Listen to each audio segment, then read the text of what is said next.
Now we're going to use parallel compression to try and fill in the gaps, so to speak. And it's really important to note that sometimes parallel compression works great and sometimes it just really doesn't. So you have to experiment, you have to try, but you need to have a reason for applying it. So the reason I would apply parallel compression in this instance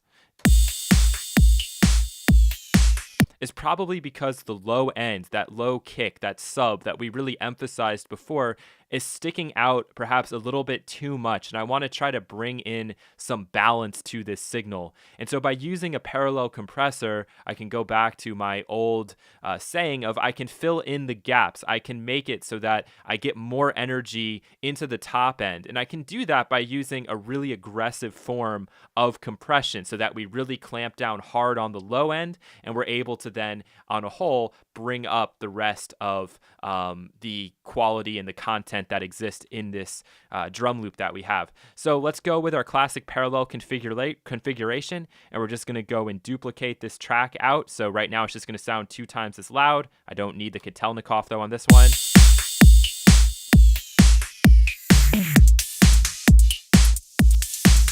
So although this makes it more exciting, it's just making it twice as loud. It's not really doing what I want it to do.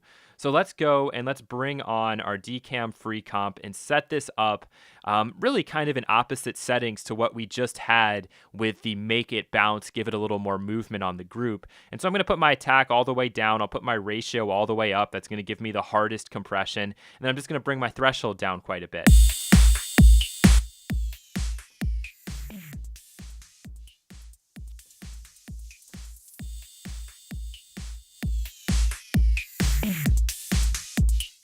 But there is a problem with this, and I'm sure you can hear it. Listen to the low end.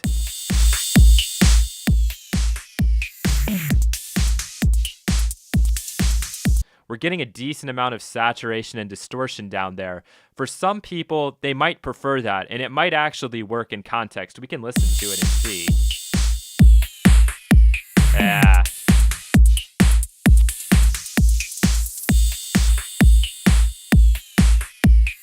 I would say for our purposes, it just enhances that low end even more. It actually kind of makes it worse. So what I'm going to do, and this is where it's all about using your brain, is for this drums group parallel,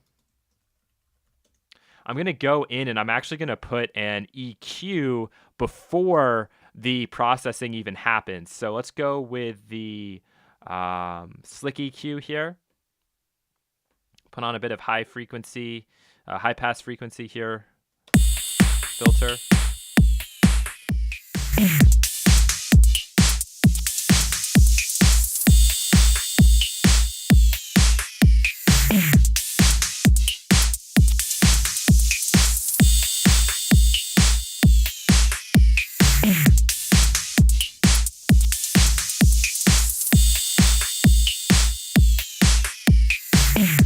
Okay, that's a little bit better.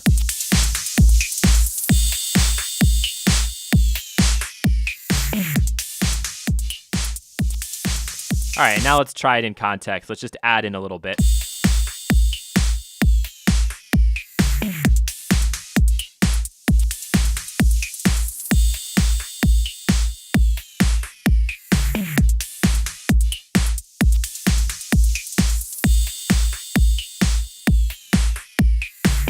And you can hear how that fills in the gaps a little bit. I could also go with the exciter on just this parallel and bring in some of the highs and maybe use the noise floor.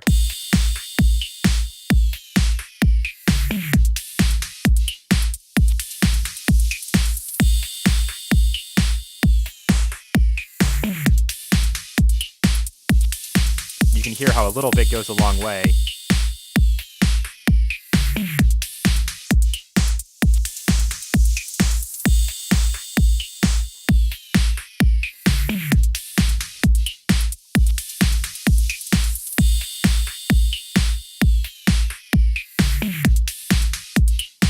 So right now, I'm really just listening back and thinking and asking myself, how does this sound? And I think part of the problem is it might be a phase issue. By using this particular compressor and then using this particular EQ followed by this compressor, we're getting kind of like a washy effect. I think you can kind of hear it's like a sort of sound.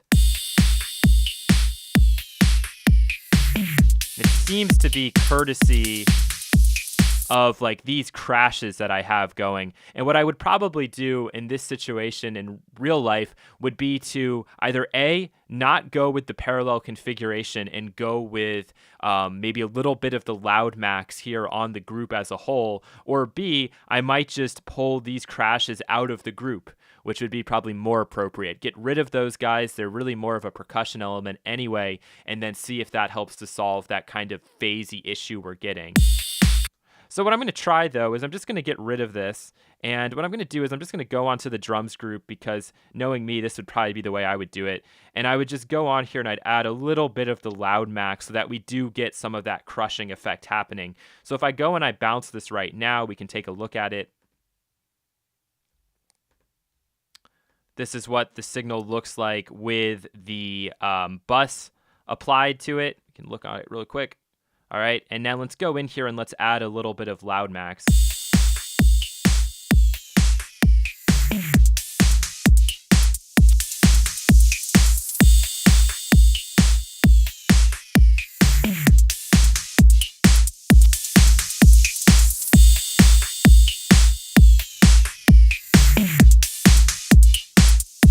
Try to get a good setting in here.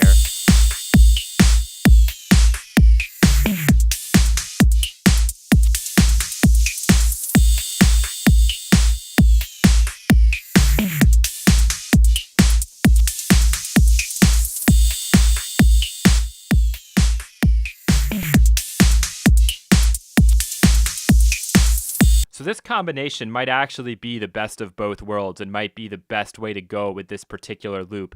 When you have really low sub frequencies, what happens is, like I said before, those are the longest frequencies. These are like literally the biggest, the farthest length. They disturb the most air, and therefore they are what's really triggering the compressor here very hard. And it's also what's going to cause the loud max to saturate. So you need to be careful about that. And what I also should do is just look in here in general at the drums group using something like the TDR Nova or using the span device. Since I've done no processing here, it might be that there's a lot of like below our range of hearing frequencies down there. So below 200 that I need to, or excuse me, below 20 that I need to try and take out. So let's take a look and just see what's going on here.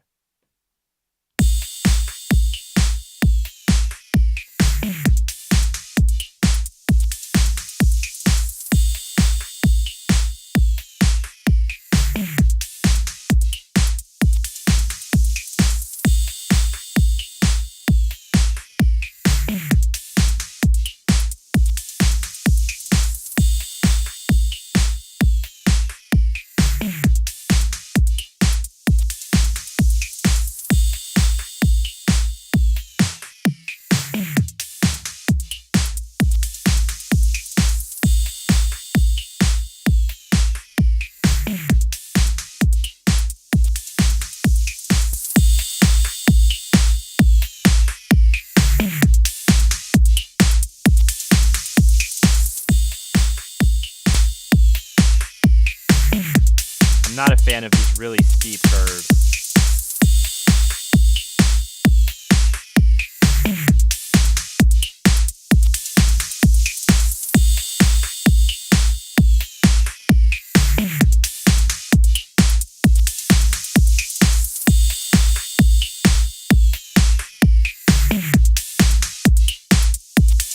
Yeah, so that might help a little bit. Obviously, there's just a lot of experimenting that you can do here and choosing whether you want to go in parallel or if you want to keep it on the group. Just remember that it's not always going to work. It's not always going to have the effect that you want it to have. And so much of this depends on the style of music that you make. And then it just comes down to using your ears and making those critical decisions. So that's the idea with parallel processing. As you could see here, it probably didn't work as well as just sticking to the group, but that's part of the process. That's part of mixing. And that's why I've left in this example here to show you that it's not going to work every time. It's always about the mix that you have in front of you and then having a good set of techniques to draw from whenever you do run into a situation where, you need this effect or that effect.